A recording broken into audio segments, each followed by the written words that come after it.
What's up, guys and gals? This is Griever back here, bringing you guys the latest behind-the-bar reviews for Seven Deadly Sins, Chapter 343. Okay, that was a chapter. It was manga. It had words. It had, a fight. That was a shonen manga chapter. Yep, it was.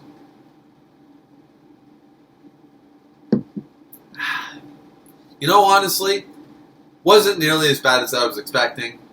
Was not as bad as some of the last few, weeks worth of chapters. This chapter was okay. I believe it was actually my good friend Sundown Rider. Go check out his channel. Who stated in his last chapter review, I'm pretty sure it was him. It might have been Keishan Prime, but I think it was Sundown. Said that. At the end of the last chapter, of course, Arthur knows the way to defeat Kath. I found out how to defeat you. And I think he said, so what, is he going to eat Kath instead? Sort of like reverse sort of idea. And in any other circumstance, outside of parody mangas and comedy elements and stuff like that, that would be pretty laughable. But here we are. This is what has happened. Yeah. Arthur eats Kath instead. Now, to be fair, we all know the series is ending, and if this for once, not another troll time like after Chapter 300's abysmal fight, after that whole ending troll, assuming this is correct, and assuming we only have about, 3 or 4 chapters left, I understand the hurry along thing. It does not forgive anything Nakaba has done. Nakaba basically, as far as I'm concerned, had from chapter 309 or 10 till now to make a good ending. He had almost 50 chapters worth. He had about 50 chapters from chapter 300 till now. He had nearly 50 chapters to make a good final fight, a good ending, and at least acceptable. Acceptable plot threads and stuff left unresolved. Okay, there's some retcons, there's some inconsistency, but overall. But no, just kept digging the hole deeper and deeper. He dug his grave. So I don't forgive this. Unlike things like Toriko and Bleach and all of them, I do not forgive this. I can't. Because he had more chapters than any of the other mangakas did when their series was being axed. To do it properly. He was screwing up for the last year over this, so I just can't. This chapter overall, as I said, it's not that bad though. It's not really that bad. It's just almost laughable.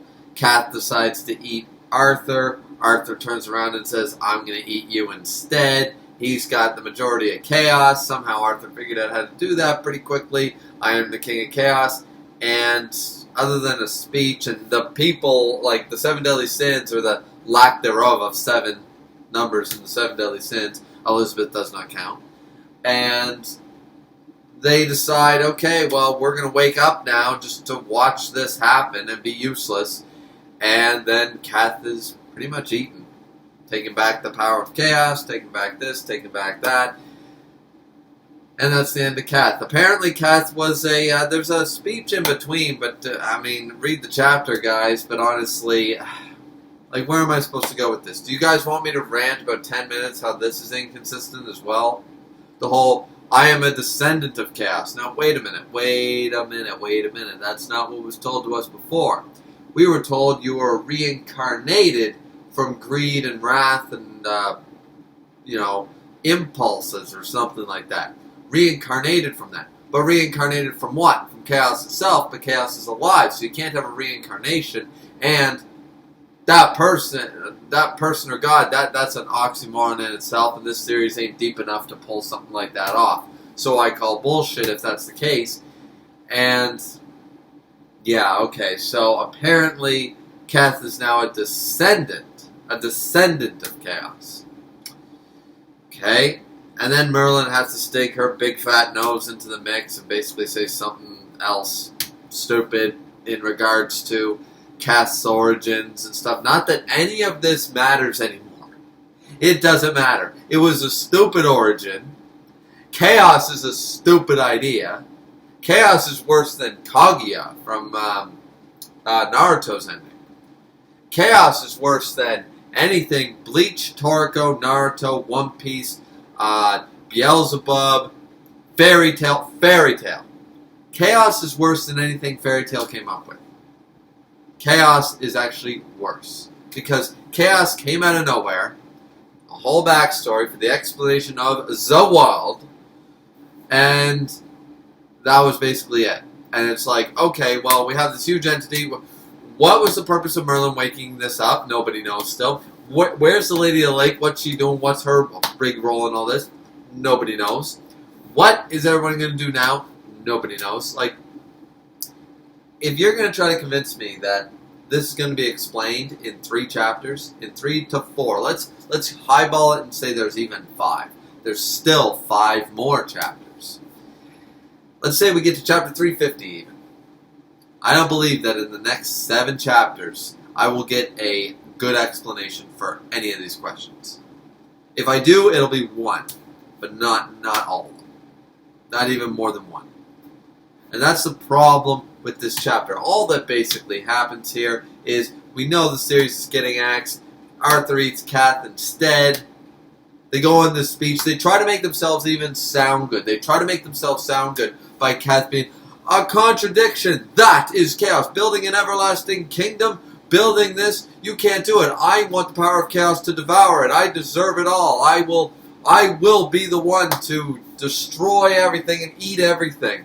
And Arthur's like, I will make an everlasting kingdom because I am the king of chaos. I do this. I do that. I will make this kingdom. I don't need to be a good king. But I will make a kingdom that shall not crumble, that shall not fall and stuff. And since Camelot is not a real place in this day and age, as far as I'm aware, unless there's some like Da Vinci Code level shit going on and we all are living in Camelot, then I'm going to go off on a limb here and say that rung really hollow because Arthur's whole reasoning is that he's going to build a kingdom that will be everlasting. That's his argument against Cath and Cath's whole, well, everything ends eventually.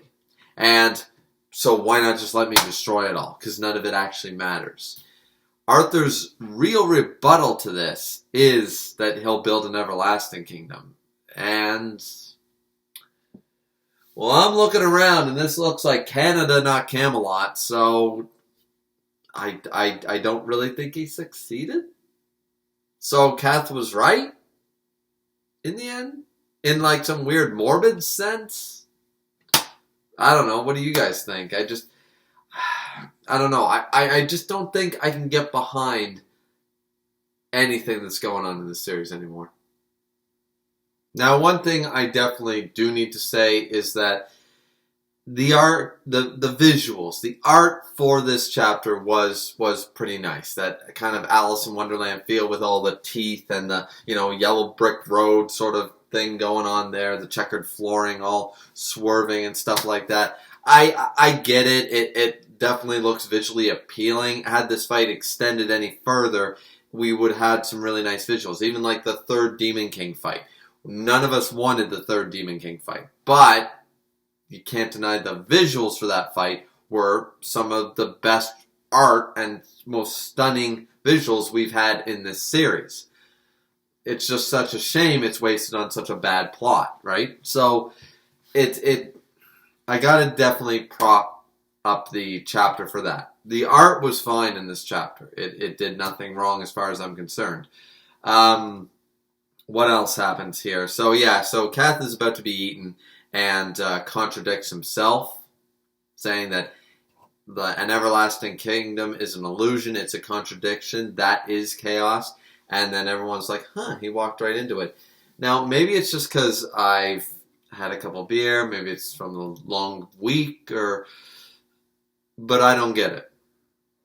I haven't tried to think about it too hard, but I don't get what he walked into. Like, how did he come to the conclusion that an everlasting kingdom where people are free of strife is chaos? I reread the dialogue, and I read it again. He goes from, that's a pipe dream, that's an illusion, it's a contradiction, it's chaos. I'm not following the logical line of reason. I think there's some lines missing there to reach that conclusion. That's like 2 plus 2 equals 4 to the 64th power. I'm like, whoa. I think there was more than just 2 plus 2. I think there was a few more numbers and a couple more, like there was some more stuff in that equation to equal that answer. But maybe I just don't care enough. I don't think that's it. I think I just didn't want to give it that much thought because no matter how much thought we give this series, no matter how much we like to theorize and discuss about this series, we know for a fact that Nakaba will either ignore the signs he's already shown, forget about them, or retcon them. So there is really no point in delving too deep into chapters like this and their hidden meanings or their double meanings, because at the end of the day, Nakaba is not a good enough writer to bring that to fruition.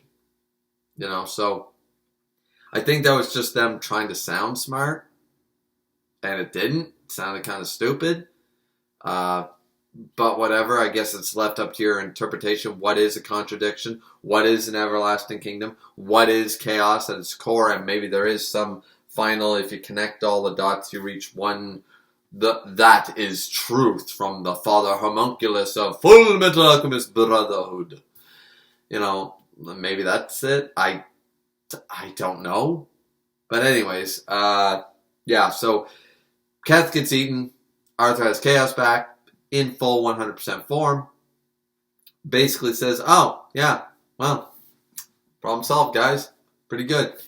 Got a new holy sword. They still don't call it Excalibur. Weird. But got a new holy sword. Looks pretty badass. Got the guard. Kind of looks like Lionheart from Final Fantasy VIII. Looking pretty badass. Looking pretty cool. Meliodas basically smacks him on the back and says, hey, you made a promise to make an everlasting kingdom. You got to stick to your words and stuff. I will admit the banter between like Arthur all of a sudden after giving his speech being like, a place with no grievances, no tears, and no strife. A place that I will build a kingdom that will be everlasting and stuff like that. And then after Keth was defeated, he got a little sheepish about everything, right? And that's when Meliodas said, hey, you just made a promise in front of all of us, and a promise from a man spoken aloud got to be kept sort of idea. And I'm like, okay, a little cheesy, but yeah, fine, I'm with it. I love the new design of the sword. I really do. I gotta praise that. I'm pretty sure my boy Sundown Rider will also appreciate. He will like that new sword design. I think it looks pretty cool. Do you like that better, Sundown? Let me know. Out of the 3 designs of Excalibur, assuming this still is, out of the 3 designs we've seen, the original Sword in the Stone look, and then we had the one when he first became the King of Chaos with both like the dark bats and the angel wings flying off it. Now we get this one with like a half-guard hilt thing on it. Which design do you like the best? Because I think I like this one the best. But yeah, after that, it's motivation speech time. The 7 deadly sins will always be here to put you back on the right path if you go down the wrong road, sort of idea. And it's like, all sunshine and rainbows. Let's totally forget that Merlin caused countless death, the death of Escanor, everything. This entire reality warping fight, Keth, everything. Let's forget all that for a moment and just be like, yeah, 7 deadly sins are here. And then it was pointed out to me. Once again, a lot of us have been taken to heart that there are no 7 deadly sins anymore because the 7th and greatest of all the sins is no longer with us. And though we have all taken heavy heart with that, I can tell you right now that this meme, shown to me on my Discord, link will be in the box below, is accurate. Is absolutely accurate to my feelings towards this final page. How dare you stand where he stood? Tell them how it happened that night. Tell them how you looked him in the eye, a man who trusted you, and killed him. Tell them. So yeah, that's the chapter, guys. That's the review. What do you all think? What do y'all think? Do you think we're going to get a decent... Do you think any of these chapters are going to have a high approval rating? Not even a high, but just okay. We all agree. Not bad. Not bad. Are we going to have a chapter like that? Are we going to have a chapter where we don't make excuses, we just literally enjoy from page 1 to page 18, 19, and we actually enjoy it? Leave me your thoughts down in the comment section below about that. I look forward to hearing from you all, as always, and I always try to get back to everyone. Sometimes some comments and responses fall through the cracks. I apologize for that. But either way, guys, like, comment, and subscribe as always. It's always very much appreciated. Don't forget to hit the bell notification and or join the Discord if you guys want to know every single time I drop a video on YouTube. Drink responsibly as always. This has been Griever with your Behind the Bar reviews for 7 Deadly Sins, Chapter 343. We're at the tail end, guys, and I pray it's not so a bumpy road. Let's see you back here next time.